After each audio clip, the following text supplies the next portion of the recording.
Sir आज का topic बहुत अहम है कि बच्चों में मोटापे की अहम वजूहात क्या है।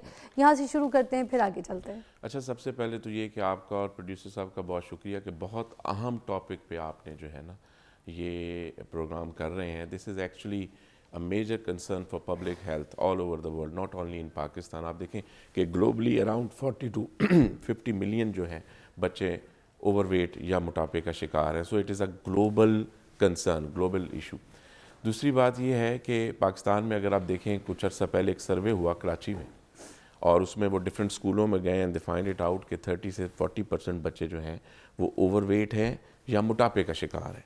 तो उसमें इशू ये है कि जो बीमारियां हम देखते थे कि 60-70 साल की उम्र में लोगों को होती थी, आपने भी देखा होगा, मसलन शुगर हो गई, ब्लड प्रेशर हो गया, कोलेस्ट्रॉल हो गया, यूरिक एसिड हो गया, ये बीमारियां अब बहुत पहले शुरू हो चुकी हैं। यू मीन टू से कि बच्चों में जी यूरिक हाँ, एसिड का बिल्कुल प्रॉब्लम भी है? बिल्कुल बिल्कुल। बच्चों में ना सिर्फ यूरिक एसिड का प्रॉब्लम है, बल्कि 12 साल के बच्चे, 13 साल के बच्चे शुगर के साथ, ब्लड प्रेशर के साथ, हाई कोलेस्ट्रॉल के साथ, यूरिक एसिड के साथ आ रहे हैं।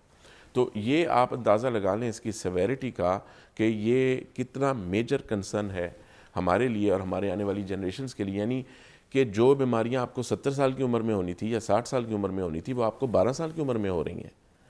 तो इमेजिन कि ये कितना बड़ा एक तो आपकी हेल्थ पर फाइनेंशियल बर्डन है, ना सिर्फ गवर्नमेंट लेवल पे, कम्युनिटी लेवल पे, बल्कि पर्सनल लेवल पे भी। तो इसलिए ये एक मेजर कंसर्न है। और याद रखिए कि ये जो चाइल्डहुड ओबेसिटी है, it starts from mother health. Really?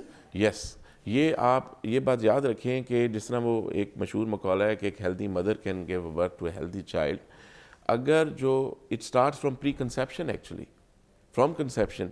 अगर हमल के दौरान जो है ख़वातीन, उनको खुदा न खास्ता ज़्याबतीज़ है या उनकी न्यूट्रिशन सही नहीं है, तो जो बच्चा पैदा होगा वो पैदा होते ही ओबेसिटी का रिस्क लेके पैदा होगा।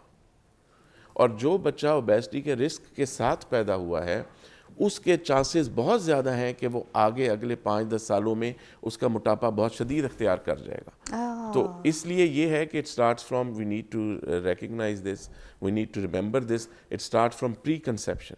अच्छा, फिर इसी तरह डिलीवरी के बाद जो ब्रेस्ट फीडिंग है, early introduction of breast feeding is very important. जो पहले 6 माह है उसमें जो माँ है उसने बच्चे को ब्रेस्ट फीडिंग देनी है, रादर देन के उसको बाकी न्यूट्रिएंट्स से एक्सपोज किया जाए। वी यूजुअली रेकमेंड कि वो अप टू 12 मंथ्स तक जानी चाहिए और आहिस्ता आहिस्ता बच्चे को जो बाकी न्यूट्रिएंट्स हैं उनका एक्सपोजर होना चाहिए। तो एक तो बात यह है कि चाइल्डहुड ओबेसिटी का जहाँ हम जिक्र करेंगे, वहाँ ये भी जिक्र करेंगे कि जो मदर की हेल्थ है, जो प्री कंसेप्शन हेल्थ है, जो ड्यूरिंग कंसेप्शन उसकी हेल्थ है, उसको बीमारियां ना लगें, उसकी न्यूट्रिशन ठीक रहे, डिलीवरी पे बच्चे का वेट कितना है, फिर बर्थ के बाद उसने कितने अरसे बच्चे को दूध पिलाया है, ये सारे रिस्क फैक्टर हैं। अच्छा। And it starts from very early age. आप देखें कि पहले साल के अंदर, I mean you can determine कि ये बच्चा बड़े होकर मोटा होगा कि नहीं होगा। तो ये बाकी चीज़ें जो लाइफस्टाइल हैं और वो तो बाद में आ रही हैं ना, तो ये इट स्टार्ट्स फ्रॉम दिस। एक तो ये, दूसरी अहम बात ये है कि कुछ फैमिलीज़ में भी रिस्क फैक्टर्स ज़्यादा होते हैं। आपने देखा होगा जो ओबेसिटी है ना, ये मल्टीफैक्टोरियल डिजीज़ है। इसमें जेनेटिक कंपोनेंट भी है, इसमें माशरती कंपोनेंट भी है, इसमें आपकी फ़िज़िकल एक्टिविटी भी है, डाइट भी है। तो अगर आपकी फैमिली रिस्क ज़्यादा है, मतलब अगर माँ बाप मोटे हैं अगर तो आपको माँ बाप लगता है कि मोटे हैं, जेनेटिकली बच्चों के अंदर आएगा, बच्चे मोटे होंगे ही होंगे। बिल्कुल, अगर माँ बाप मोटे हैं तो आपका चांस डबल हो जाता है, ट्रिपल हो जाता है कि आप मोटापे का शिकार होंगे। बट अच्छा, जेनेटिक, मुझे ना ये चीज़ें क्योंकि थोड़ा सा डिस्टर्ब करती हैं, मैं चाहूँगी जेनेटिक वाली बात को थोड़ा सा एलैबोरेट करें। एक ब्रेक लेंगे, उसके बाद आप मुझे प्लीज़ बताइएगा, क्योंकि बहुत सी लड़कियाँ और बहुत से लड़के जो हैं इसी बात को जो है कंप्लेन करते हैं कि हम तो यार कुछ नहीं खाते, हम तो कुछ नहीं पीते, हमारी फैमिली की तरफ से हम मोटे ही हैं, क्योंकि अम्मा मोटी थी, अब्बा मोटे, तो हम कि हमारे अंदर भी आए। तो ये सारी चीज़ें क्या सच हैं, और अगर हैं तो इससे कैसे छुटकारा हासिल कर सकते हैं कि अगर वो मोटे थे तो फिर हम ऐसी कौन सी अपनी लाइफस्टाइल में चेंजेस लेकर आएँ कि हम मोटे ना हो। और हम बात कर रहे थे जेनेटिक का मसला जो होता है। मुर्तज़ा साहब प्लीज़ मुझे बताइएगा कि ये जो जेनेटिक है ये सीरियस मैटर होता है? अगर बाप माँ मोटे हैं तो फिर बच्चा मोटा ही होगा हर हाल में? देखिए, जेनेटिक्स का बहुत अहम रोल है, इसको आप निगेट नहीं कर सकते। ठीक है, बहुत सारी बीमारियां हैं जो कि जेनेटिक्स, अगर आपके स्ट्रॉन्ग हैं, जीन स्ट्रॉन्ग हैं, you have more chances of having it. But ये नहीं है कि आप मोटे ही होंगे। आपका चांस ज़्यादा हो जाता है एज तो अगर कम्पेयर टू बच्चे द का जनरल लाइफस्टाइल पॉपुलेशन। बचपन से ही चेंज कर दें, उसकी एक्टिव लाइफ रखें, उसकी डाइट रूटीन चीज़ें थोड़ी सी चेंज रखें, और जो गलतियां बड़े करके मोटे हुए हुए हैं और जी ओबेसिटी के बिल्कुल शिकार हैं, तो बच्चों को हम उससे थोड़ी सी एज में बिल्कुल ही चेंज कर बिल्कुल आप सकते हैं ना बिल्कुल लाइफस्टाइल आप की। दुरुस्त फरमा रही हैं कि अगर हम शुरू से ही बच्चों का एक्टिव लाइफस्टाइल रखें, हम मोर कॉशियस हो हाँ। कि भाई इसके जीन्स में मोटापा है तो इसको तो हमें ज़्यादा केयरफुल रहना है। ठीक है। ठीक है, उसकी फिजिकल एक्टिविटी का ख्याल रखें, उसकी डाइट का ख्याल रखें, फिर ऑफ कोर्स एक अच्छा कंफर्टेबल इन्वायरमेंट भी बड़ी इंपॉर्टेंट है। आप ये बात याद रखें कि साइकोलॉजिकल ट्रॉमा जो है वो is the major cause for obesity in children. अगर आपके घर में माँ बाप या तनाव है या ज़हनी टेंशन है तो बच्चों में मोटापे का अंसर ज़्यादा हो जाएगा, क्योंकि बच्चा स्ट्रेस को एक डिफरेंट तरीके से लेता है। अच्छा, हम डाइट की तरफ आते हैं। बच्चों की जो कुछ लोगों के जब बच्चे मोटे होते हैं घर में, और जो भी जेनेटिक प्रॉब्लम हो या खाने पीने की वजह से, लाइफस्टाइल की वजह से, सबसे पहले उसके कार्ब्स को कहते हैं छोड़ो यार, ये नहीं खिलाना, ब्रेड नहीं देना, ठीक है, उसका कार्ब्स ख़त्म कर दो, उसको प्रोटीन खिलाओ, प्रोटीन इंटेक ज़्यादा कराओ। तो ये सही है क्या डाइट में बच्चों को ब्रेड हटा देना, कार्ब्स हटा देना? ये बड़ा अच्छा आपने सवाल किया है। देखें, ये बात याद रखें कि मोटापा जो है ना, it is about caloric intake and caloric burn. अच्छा, ठीक है, आप कितनी कैलोरीज ले रहे हैं और कितनी बर्न कर रहे हैं, उसका जो नेट डिफरेंस है दैट कॉजेज ओबेसिटी बेसिकली। अच्छा। अब इशू ये है कि जो हमारे फूड के अहम कंटेंट्स हैं उसमें कार्बोहाइड्रेट्स भी हैं, प्रोटीन्स भी हैं, फैट्स भी हैं। ये कहना गलत है कि आप बच्चे को बिल्कुल कार्ब से जो है वो डिप्राइव ऑफ कर दें और सिर्फ प्रोटीन दें उसको ओबेसिटी से बचाने के लिए। कार्ब्स जो हैं वो बच्चों की नशोनुमा के लिए, उनकी कदो कदामत के लिए, उनकी ओवरऑल डेवलपमेंट के लिए बहुत इंपॉर्टेंट है। ये बात ज़रूरी है कि आप कैलोरीज काउंट करें कि आप बच्चे को कितनी कैलोरीज दे रहे हैं। सो कंटेंट और कैलोरीज में फ़र्क है। सो ये कहना कि जी मैं बच्चे को मोटा नहीं देखना चाहता तो मैं कार्ब्स बंद कर दूं, this is a wrong concept. अच्छा, you have to give carbs, but the issue is कि कार्ब्स में उसकी कैलोरीज जो हैं उसको कैलकुलेटेड दें। इतनी कैलोरीज होनी चाहिए कि उसकी हाइट और ग्रोथ के मुताबिक वो सूट करें और वो उतनी बर्न भी करे। सिमिलरली कार्ब्स में भी फिर कुछ रिफाइंड कार्ब्स हैं जिनमें एडेड शुगर है, उनको अवॉइड करें। कुछ प्रोसेस्ड कार्ब्स हैं, तो होल ग्रेन मील है for example, that is relatively better. तो ये कार्ब्स में भी कई वैरायटी है, कॉम्प्लेक्स कार्बोहाइड्रेट्स हैं।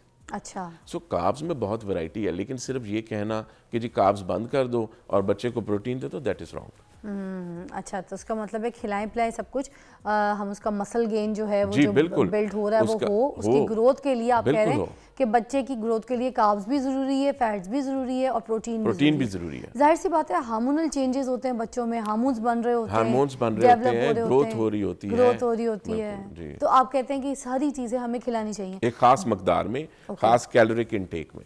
ठीक है। तो ये जो एक्सरसाइजेज वगैरह होती हैं ये भी काम करती हैं बच्चों को वेट लूज के लिए? देखिए, जो फिजिकल एक्टिविटी है ना, नॉट जस्ट एक्सरसाइज, ये नहीं है कि सिर्फ भागने को आप एक्सरसाइज करते हैं। आपका बच्चे को कम से कम चाहिए कि 1 घंटे फिजिकल, चाहे वो गेम खेले, चाहे वो जो है वो जिसे घर में भागे दौड़े, फिजिकल एक्टिविटी इज इंपॉर्टेंट। अच्छा, इट्स नॉट जस्ट एक्सरसाइज। अगर बच्चे ये मेक श्योर करें कि आपका बच्चा 1 से 2 घंटे की फिजिकल एक्टिविटी उसकी हो, ताकि उसकी जो कैलोरीज हैं वो बर्न हो। ठीक। और उसका मेटाबॉलिज्म भी बड़ा इंपॉर्टेंट है। अगर बच्चा बैठा रहेगा, मेटाबॉलिज्म स्लो हो जाएगा, वेट गेन होगा, उसका लेथार्जिक होगा। सो लाइफस्टाइल के साथ साथ उसकी प्रॉपर न्यूट्रिशनल जो एलिमेंट है that is also very important. अच्छा, बचपन का बच्चों का जो मोटापा होता है, क्या वो बीमारियों का सबब भी बन जाता है डॉक्टर साहब? बीमारियों का सबब भी बन सकता है, और ये भी आपको बताते चलें कि कुछ ऐसी बीमारियां हैं जो मोटापे का सबब बन सकती हैं बच्चों में। Really? इसलिए अगर आपके बच्चे का वजन बहुत ज़्यादा बढ़ रहा है शॉर्ट पीरियड ऑफ टाइम में, तो अपार्ट फ्रॉम जो लाइफस्टाइल मेजरमेंट्स हैं या जेनेटिक्स हैं, there are certain diseases, for example hypothyroidism. जो अंडर एक्टिव थायराइड है वो बच्चों में काफ़ी है। ठीक है। ठीक है, अगर आपका थायराइड ग्लैंड काम नहीं कर रहा, आपका मेटाबॉलिज्म बिल्कुल नहीं है, तो आपका बच्चा वेट गेन करेगा। सिमिलरली एक बीमारी है हार्मोन की जिसे कुशिंग सिंड्रोम कहते हैं, जिसमें बॉडी में कॉर्टिसोल जो है वो बहुत एक्सेस में पैदा होता है। तो अगर आपके बच्चे का वेट बहुत ज़्यादा बढ़ रहा है तो यू शुड कंसल्ट एंडोक्रिनोलॉजिस्ट कि जी ये कोई बीमारी तो नहीं है। आप उसके थायराइड हार्मोन भी चेक कराएं, आप उसका कॉर्टिसोल भी चेक कराएं, कि ये ना हो कि खुदा ना खास्ता कोई अंडरलाइंग डिजीज हो and we are just blaming the छोटे जेनेटिक्स। बच्चों का भी कॉर्टिसोल बिल्कुल बिल्कुल बिल्कुल कुशिंग सर, ये सिंड्रोम। मेजर किस तरह किया जाता है बड़ों का और बच्चों का? क्या मोटापा मेजर करने का तरीका कुछ और होता है? जी बिल्कुल, बड़ा अच्छा सवाल है आपका। देखिए बड़ों में तो अमूमन BMI यूज़ करते हैं, आपको तो बॉडी मास इंडेक्स कि जी आपका BMI 30 है, आप इस कैटेगरी में आते हैं, आपका 35 है, आपका 25 है। निकल जाता है। बच्चों में ग्रोथ चार्ट होता है, ये क्या होता ठीक है। ग्रोथ चार्ट में ये होता है कि जब आप डॉक्टर को विजिट करते हैं तो वो ग्रोथ चार्ट पे आपके बच्चे की हाइट और वेट के हिसाब से बच्चा एक परसेंटाइल में फॉल कर रहा होता है। वो परसेंटाइल तय करती है कि बच्चा जो है वो ओवरवेट है या ओबीज है। अच्छा तो उसका, क्योंकि बच्चों में तो हाइट चेंज हो रही है ना, जी, तो वेट भी चेंज हो रहा है। तो वो जो परसेंटाइल है, अगर आपका बच्चा 95 एंड अबव परसेंटाइल पे फॉल कर रहा है तो वो ओवरवेट और ओबीज कैटेगरी में आ रहा है। तो 84 और 95 के दरमियान में आ रहा है, तो ये बड़ा इंपॉर्टेंट। 80 से नीचे आ रहा है तो उसका वजन कम है। अच्छा तो बच्चों में जो मोटापे को मैयर करने का तरीका है that is different than adults. अच्छा, ग्रोथ चार्ट के थ्रू। I got it. मुझे ये बताइएगा, जो लड़कियां होती हैं बचपन में जो मोटापे का शिकार हो जाती हैं, उनका फ्यूचर कितना डिस्टर्ब होता है just because of this obesity? बच्चियों में तो बहुत इंपॉर्टेंट है। उसकी वजह यह है कि हम एज एन एंडोक्रिनोलॉजिस्ट बहुत सारी एडोलेसेंट गर्ल्स जो ज़ाहिर है जब बचपन से थोड़ी बड़ी होती हैं हमारे पास आती हैं कि जी उनके पीरियड्स इरेगुलर हो गए हैं, एक्नी आना स्टार्ट हो गया है, हेयर ग्रोथ हो गई है, वेट गेन शुरू हो गया है, over a period of years जो है वो 15-20 किलो वजन कम हो गया। देखें, it can lead to lot of complications and I tell them simply, मुझसे पूछते हैं कि जी इसकी क्या आप हल करें। There is only one remedy that you need to lose weight. अगर आप वेट लूज करेंगे तो PCOS और इंसुलिन रेजिस्टेंस तो वैसे ही खत्म हो जाएगी। So you need to get to bottom of it. इसलिए अगर बच्चियों में आप ये वेट या उनके बॉडी को या उनकी न्यूट्रिशनल सप्लाई को देखते नहीं हैं तो उनको इमीडिएट फ्यूचर में बहुत चैलेंजेस का सामना करना पड़ सकता है। फॉर एग्जांपल इनफर्टिलिटी, आप देखें कि जो इनफर्टाइल कपल होते हैं या जिनमें ख़वातीन बच्चा नहीं पैदा कर पाती, वो बहुत ज़्यादा कॉमन है उसमें। और फिर वो जो जिस खातून को या लड़की को हो गया है, वो जिस बच्चे को आगे जन्म देगी वो भी ओबीज होगा।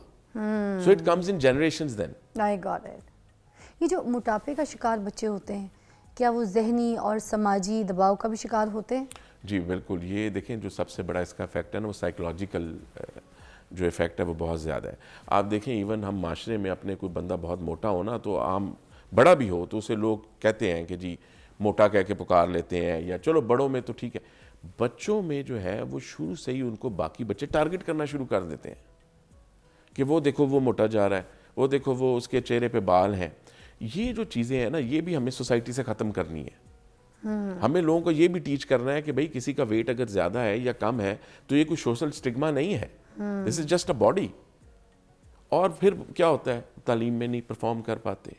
अच्छा, बच्चे अमूमन एक्सप्रेस भी उस तरह नहीं करते, ठीक है, वो अंदर अंदर स्ट्रेस लेते हैं और in extreme cases it can even lead to suicidal attacks. ठीक है, आपको कोई और स्ट्रेसर आया, साथ आपको ऑलरेडी 3-4 स्ट्रेस चल रहे हैं, तो बच्चे को तो इतनी वो नहीं होती, इतने मेंटली स्ट्रांग नहीं होते। मुझे याद है मेरे स्कूल में भी एक बच्चा मोटा था, उसको रसगुल्ला, आलू, गोला, पता नहीं क्या क्या क्या क्या आप ये देखें कि वो बच्चा क्या लाइफ में परफॉर्म कर पाएगा। गिल्लू, अजीब के गंदे अजीब छिचोरे नाम रख के। और ये स्पेशली हमारे पाकिस्तान में ये मैं अनफॉर्चुनेटली बहुत ज़्यादा, मैं तो ब्रिटेन में भी ये बहुत प्रॉब्लम है, लेकिन इतना ओपन नहीं है। वेस्ट में इस तरह नहीं है। ठीक है, मैं तो खुद 15 साल लिव्ड इन अब्रॉड और वहाँ ट्रेन किया, लोगों को देखा, वहाँ ये क्लिनिक्स करते थे। तो ये प्रॉब्लम पाकिस्तान में बहुत ज़्यादा है कि किसी को नाम से पुकार लेना, कर लेना। तो ये चीज़ें जो हैं इन पे भी काम होना चाहिए। ठीक है डॉक्टर साहब, थैंक यू सो मच, आपने बहुत अच्छा हमें इलैबोरेट किया। और ओबेसिटी के ऊपर मुझे लगता है बहुत सारे मेरे पास गेस्ट आए हैं, मगर आपने बहुत अच्छी तरीके से हमें सिचुएशंस को समझाया भी और बताया भी कि हमने कौन कौन सी ऐसी चीज़ें खानी है और अपनी ज़िंदगी में शामिल रखनी है। तो भाई मैंने जो सोल्यूशन लिया है वो ये लिया है कि बच्चों की ज़िंदगी से आपने ना कार्ब्स, ना फैट्स, ना प्रोटीन्स, इनमें से कोई भी चीज़ कम नहीं करनी। बच्चा या बच्ची की लाइफ को एक्टिव करना है, ठीक है, उनकी लाइफस्टाइल को चेंज करना है, ठीक है, मगर उनकी लाइफ लाइफ में से ये चीज़ें नहीं छीननी है, क्योंकि अगर ये हटा ली हमने तो बच्चा लथार्जिक हो जाएगा, कमज़ोर हो जाएगा, उसका मसल गेन नहीं होगा, उसके हार्मोनल चेंजेस हो जाएंगे, उसकी ग्रोथ रुक जाएगी। तो मेक श्योर अपने बच्चों को खिलाएं सब कुछ, मगर साफ़ सुथरी जगह के घर के खाने। अगर बाहर आपने खिला भी दिया तो मेक श्योर कि वहाँ पे जहाँ पे आप खिला रहे हैं वो जगह भी साफ़ जगह की हो, गंदे ऑयल के पके हुई चीज़ें ना हो और गंदी जगह के खाने ना हो। तो मेक श्योर अपने बच्चों का ख्याल रखें ताकि वो ओबेसिटी के शिकार ना हो और कॉन्फिडेंट बच्चे हों इस माशरे के लिए। ब्रेक के बाद मिलते हैं।